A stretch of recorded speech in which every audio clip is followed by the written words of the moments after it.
السلام علیکم ناظرین، میں محمد اسلم حسین سیاست کی خبروں میں آپ سب کا استقبال کرتا ہوں۔ کانگریس لیڈر راہل گاندھی نے حکومت پر شدید تنقید کرتے ہوئے کہا کہ 2 ہندوستان بنائے گئے ہیں، جن میں ایک امیروں کا اور ایک غریبوں کا ہو چکا ہے اور ان کے درمیان فاصلہ بڑھتا جا رہا ہے۔ صدر جمہوریہ کے خطاب پر تحریک تشکر پر بحث کے دوران لوک سبھا میں اپوزیشن کی جانب سے سب سے پہلے اظہار خیال کرتے ہوئے راہل گاندھی نے کہا کہ پارلیمنٹ کے مشترکہ سیشن سے صدر جمہوریہ کے خطاب میں ملک کو درپیش اہم چیلنجز کا احاطہ نہیں کیا گیا اور یہ کوئی اسٹریٹجک ویژن نہیں بلکہ نوکرشاہی کے خیالات کی ایک فہرست تھی۔ کانگریس لیڈر نے دعویٰ کیا کہ صدارتی خطاب میں بے روزگاری کا کوئی ذکر نہیں کیا گیا۔ راہل گاندھی نے وزیراعظم نریندر مودی سے خواہش کی کہ وہ اس حکومت کی جانب سے پیدا کردہ 2 ہندوستان کے درمیان فرق کو کم کرنے کے لیے کام شروع کریں۔ انہوں نے ادعا کیا کہ ہندوستانی دولت کا 40% حصہ منتخب لوگوں کے پاس ہے۔ آج 84% ہندوستانیوں کی آمدنی سکڑ گئی ہے، وہ غریبی میں چلے گئے ہیں۔ انہوں نے کہا کہ میک ان انڈیا نہیں ہو سکتا کیونکہ غیر منظم شعبہ پوری طرح سے تباہ ہو چکا ہے۔ ڈی ایم کے صدر اور chief minister Tamil Nadu M K Stalin نے کانگریس، اپنی کٹر مخالف اے آئی اے ڈی ایم کے، راشٹریہ جنتا دل، بائیں بازو جماعتوں اور ترنمول کانگریس کے بشمول ملک کی 37 سیاسی جماعتوں سے اپیل کی کہ وہ دبے کچلے لوگوں کے مفادات کی حفاظت کے لیے کل ہند وفاق برائے سماجی انصاف میں شامل ہو جائیں۔ بی جے پی کے سوا تمام اہم سیاسی جماعتوں کو خط لکھتے ہوئے اسٹالن نے کہا کہ ہماری منفرد اور کثیر ثقافتی وفاق کو مذہبی استعماریت اور عصبیت سے خطرہ ہے۔ یہ طاقتیں اسی وقت لڑ سکتی ہیں جب مساوات، سماجی انصاف اور احترام پر یقین رکھنے والی تمام طاقتیں متحد ہو جائیں۔ اس لیے یہ معاملہ صرف سیاسی فائدے کا نہیں ہے بلکہ ہماری جمہوریہ کی شناخت کے دوبارہ قیام کا ہے، جس کا خواب ہمارے بانیوں نے دیکھا تھا۔ ڈی ایم کے سربراہ نے یاد دلایا کہ یوم جمہوریہ کو انہوں نے تمام قائدین، سول سوسائٹی کے ارکان، ہم خیال افراد اور تنظیموں کے ارکان پر مشتمل ایک مشترکہ plate form all India federation for social justice بنانے کا اعلان کیا تھا تاکہ سماجی انصاف اور وفاقیت کے اصولوں کو حاصل کیا جا سکے۔ انہوں نے کہا کہ ایک نظریے کے طور پر سماجی انصاف بہت آسان ہے کہ ہر ایک کو ہر چیز ملنی چاہیے۔ یہ اس بات کا یقین ہے کہ ہر کو مساوی معاشی، سیاسی اور سماجی حقوق اور مواقع ملنے چاہیے۔ صدر کل ہند مجلس اتحاد المسلمین و رکن پارلیمنٹ حیدرآباد اسد الدین اویسی نے کہا کہ بی جے پی کا مطلب بھارتیہ جھوٹی پارٹی ہے۔ اس نے 70 لاکھ نوجوانوں کو روزگار کی فراہمی کا وعدہ کیا تھا لیکن صرف 6 لاکھ نوجوانوں کو روزگار فراہم کیا ہے۔ بے روزگار نوجوان جب روزگار کے بارے میں سوال کرتے ہیں تو یوگی آدتیہ ناتھ سردی میں گرمی پیدا کرنے کی باتیں کرتے ہیں۔ ڈبل انجن سرکار مکمل ناکام ثابت ہو گئی ہے۔ اسد الدین اویسی نے کہا کہ دوسری جانب سماجوادی پارٹی اور بی ایس پی اقلیتوں کو قیدی بنا کر رکھنا چاہتے ہیں۔ اتر پردیش کے عوام کو چاہیے کہ وہ قید کی زنجیریں توڑ دیں، خود نیتا بنیں۔ بنگلورو ریلوے اسٹیشن پر عہدیداروں نے ایک ہندو تنظیم کی شکایت پر خلیوں کا ریسٹ روم بند کر دیا۔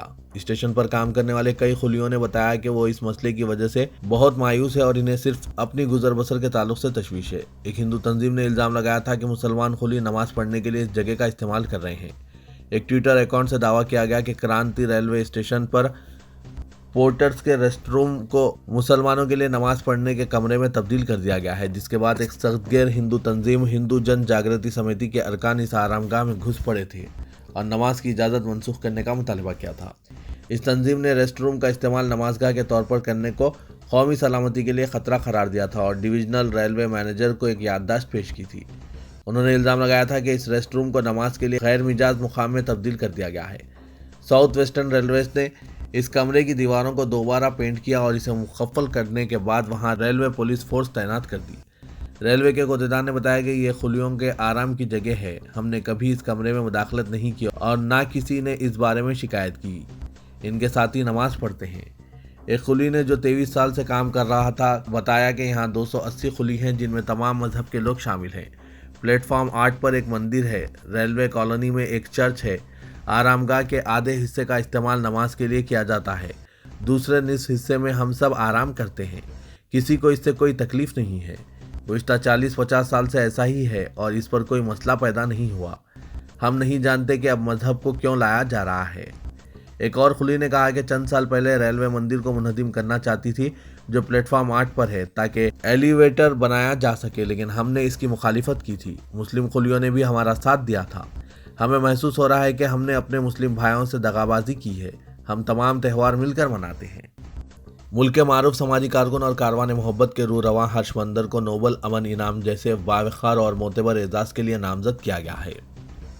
इनका नाम नॉर्वे के शहर ओस्लो की मशहूर पीस रिसर्च इंस्टीट्यूट ने पेश किया है। वाज़ेह कि हर साल नोबेल अमन इनाम के लिए दुनिया भर से मुख्तलिफ शख्सियात को नामजद किया जाता है और फिर इनके नामों और कारनामों पर नोबेल इनाम कमेटी में बहस होती है और फिर किसी एक या दो शख्सियात को नोबेल इनाम के लिए मुंतखब किया जाता है। हर्षमंदर के साथ साथ इंस्टीट्यूट ने 4 और शख्सियात को नामजद किया है, जबकि हर्षमंदर को फ़िरक़ेवारियत के ख़िलाफ़ सीना सुपर होने और मुख्तलिफ मज़ाहिब के दरमियान अमन व आश्ती को फ़रोग़ देने के मैदान में नामजद किया गया है। इंस्टीट्यूट हर साल चंद नामों की सिफारिश करती है और इसकी सिफारिशात मोतबर मानी जाती है, लेकिन नोबेल कमेटी अपने मुताबिक फ़ैसला करती है। मरकजी वज़ीर दाखिला अमित शाह ने समाजवादी पार्टी को निशाना बनाते हुए कहा कि अगर अखिलेश यादव उत्तर प्रदेश के चीफ मिनिस्टर बन गए तो इनकी हुकूमत तरक्की को लाल बत्ती दिखाएगी और माफिया और बाहुबलियों को हरी बत्ती दिखाएगी। बीजेपी लीडर ने इंतखाबी रैलियों से खिताब करते हुए कहा कि साबिका हुकूमत में हर जिले में बाहुबली होता था, लेकिन मौजूदा योगी आदित्यनाथ हुकूमत में ऐसा कोई माफिया नहीं है, अब सिर्फ बजरंग बली है। बीजेपी के इंतखाबी निशान का जिक्र करते हुए अमित शाह ने कहा कि कमल के साथ हर घर में देवी लक्ष्मी दाखिल हुई है। उन्होंने वोटर्स को खबरदार किया कि अगर उत्तर प्रदेश में माफिया राज वापस आ गया तो सन्नतें चली जाएंगी। दिल्ली पुलिस ने साबिक जेएनयू तालिब इल्म उमर खालिद और 6 दीगर की दरख्वास्त जमानत की मुखालिफत करते हुए इल्ज़ाम लगाया कि उन्होंने तशद्दुद को उकसाने के लिए साजिश की थी और कौमी दारुल-हुकूमत में 2020 के फसादात के दौरान पुलिस पर हमलों की मनसूबाबंदी की थी। इस्तिग़ासा ने अदालत को बताया कि इस केस के असल साजिशों ने फसादात की जिम्मेदारी भीम आर्मी और बीजेपी लीडर कपिल मिश्रा के सर थोपने की कोशिश की थी। इस्तिग़ासा ने एडिशनल सेशन जज अमिताभ रावत को चांदबाग इलाके का एक वीडियो फुटेज भी दिखाया जो 24 फरवरी 2020 का है। इसके अलावा एक व्हाट्सएप ग्रुप की चैट भी पेश की गई। दुनिया भर में मुस्लिम ख्वातीन ने हिजाब का दिन मनाया। यह दिन एक ऐसे वक्त आया है जब कई मुकामात पर हिजाब के खिलाफ मुहिम भी चलाई जा रही है। यह 10वीं सालाना हिजाब डे था। इस मौके पर कई लड़कियों ने सेल्फीज लेते हुए सोशल मीडिया पर पोस्ट किया। इसके लिए एक हैशटैग ड्रेस नॉट अप्रेस दिया गया। वर्ल्ड हिजाब डे ऑर्गेनाइजेशन की तर्जुमान ने कहा कि बदकिस्मती से बाज़ मुल्क हमारे मजहबी लिबास पर पाबंदी लगाना चाहते हैं। इस दौरान कर्नाटक के उडुपी में एक बार फिर एक सरकारी कॉलेज की 6 लड़कियों को हिजाब पहनकर क्लासरूम्स में दाखिल होने की इजाज़त नहीं दी गई। ये लड़कियां कई दिनों से हिजाब के हक़ में लड़ाई लड़ रही हैं। कर्नाटक हाईकोर्ट में एक दरख्वास्त दाखिल करते हुए ख्वाहिश की गई कि हिजाब को दस्तूर के आर्टिकल 14 और 25 के तहत बुनियादी हक़ तस्लीम किया जाए। यह दरख्वास्त एक तलबा ने दायर की है।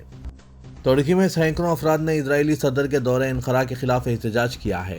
गैर मुल्की मीडिया रिपोर्ट्स के मुताबिक सैकड़ों अफराद ने इस्तांबुल में इजरायली कौंसल खाने के बाहर जमा होकर नारेबाजी की। मुजाहिरीन का कहना था कि वो फ़लस्तीनी औरतों और बच्चों के कातिल को तुर्की नहीं आने देंगे। वाज़ेह के गुज़श्ता हफ्ते तुर्क सदर ने इजरायली सदर के दौरे का ऐलान किया था और कहा था कि 12 साल बाद इनखरा और तल अवीव के ताल्लुकात में दोबारा बेहतरी आ रही है। खबरसां इदारों के मुताबिक तुर्क सदर की जानिब से तल अवीव से मरासिम बहाल करने के ऐलान पर अवाम में बेचैनी बढ़ने लगी है। तुर्की की कोशिश के वो खलीज और मशरिक़ व सतह के ममालिक के साथ ताउन बढ़ाए। इसी तनाजुर में तैयब अर्दगान ने बिलखुसूस मुत्तहिदा अरब इमारात और इसराइल के साथ करीबी और दोस्ताना ताल्लुकात को इंतहाई अहम करार दिया है। रजब तैयब अर्दगान ने मुल्क की नशरियाती इदारे NTV से गुफ्तगू में कहा था कि इजरायली सदर हेज़ोग आइंदा माह तुर्की का दौरा करेंगे, जो दोनों ममालिक के माबिन ताल्लुकात के एक नए बाब का आगाज़ होगा।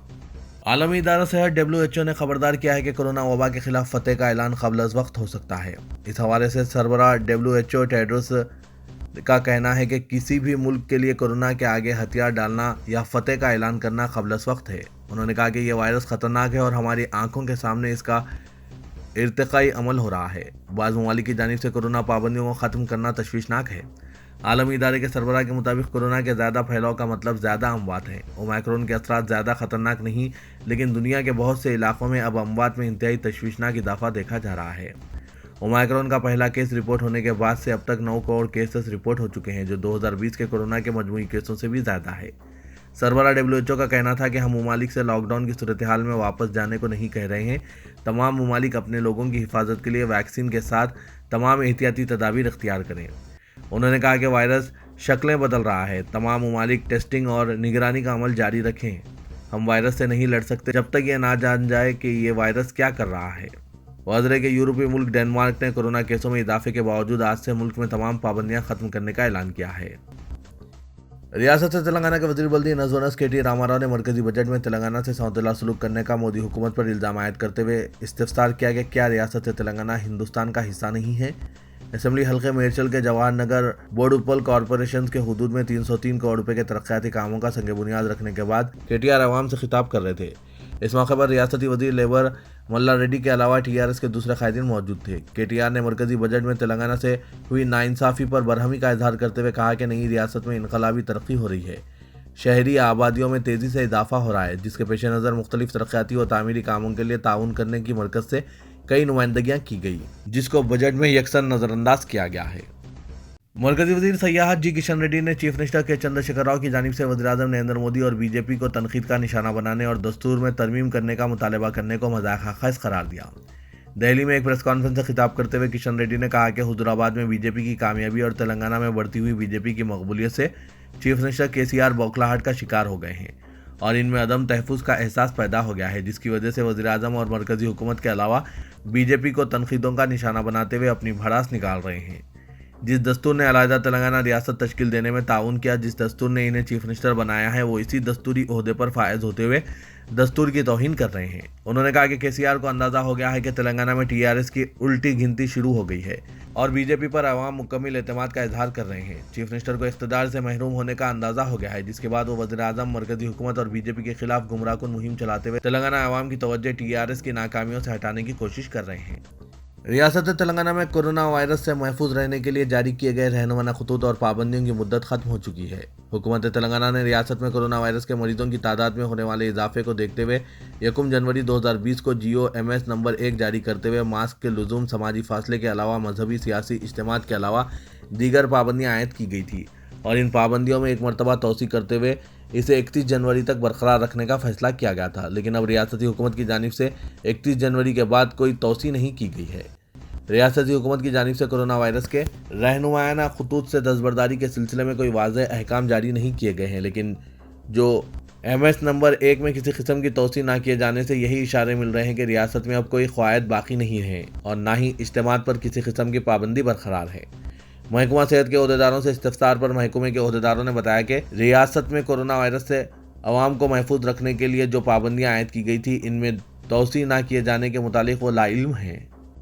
तेलंगाना हुकूमत के महकमा जात को पुराने शहर की तरक्की में दिलचस्पी नहीं है या वो पुराने शहर के साथ सौंतेला सलूक के जरिए पुराने शहर के अवाम को नज़रअंदाज करना चाहते हैं। रियासती महकमा बल्दी नज़्म की जानिब से साल गुज़िश्ता के अवाखिर में मजलिस बल्दी-ए-आज़म तर हैदराबाद के अहदेदारों को इस बात की हिदायत जारी की गई थी कि वो मीनालम तालाब के अतराफ जारी तरक्याती और खूबसूरती के कामों को 2021 के अख्ताम तक मुकम्मिल कर लें और इस सिलसिले में प्रिंसिपल सेक्रेटरी महकमा बल्दी नज़्म अरविंद कुमार ने ट्वीट के जरिए अवाम को इस बात से वाकिफ करवाया था कि वो इस सिलसिले में मजलिस बल्दी-ए-आज़म तर हैदराबाद के अहदेदारों को वाज़ेह हिदायत जारी कर चुके हैं और मीनालम तालाब के अतराफ व इकनाफ जारी तरक्याती कामों को दिसंबर 2021 तक मुकम्मिल कर लिया जाएगा। लेकिन इनकी हिदायत के बावजूद अब भी 20% काम बाकी और अहदेदारों की जानिब से कहा जा रहा है कि इन कामों की तकमील के लिए मज़ीद 3 माह दरकार होंगे। ज़राए के मुताबिक महकमा बल्दी नज़्म की जानिब से जारी की गई हिदायत के बाद दरकार फंड्स के लिए महकमा को मतला कर दिया गया था, लेकिन अब तक इनकी इजराई अमल में नहीं लाई गई है, जिसके सबब काम जूं के त्यों बरकरार हैं। तो ये था आज का खबरनामा। खबरों से मुतालिक कमेंट के जरिए आप अपने ख्यालात पेश कर सकते हैं और साथ ही इस वीडियो को लाइक कीजिएगा। तो मैं मोहम्मद असलम हुसैन अब आप सबसे इजाज़त तलब करता हूँ, तो दीजिए इजाज़त। अल्लाह हाफिज़।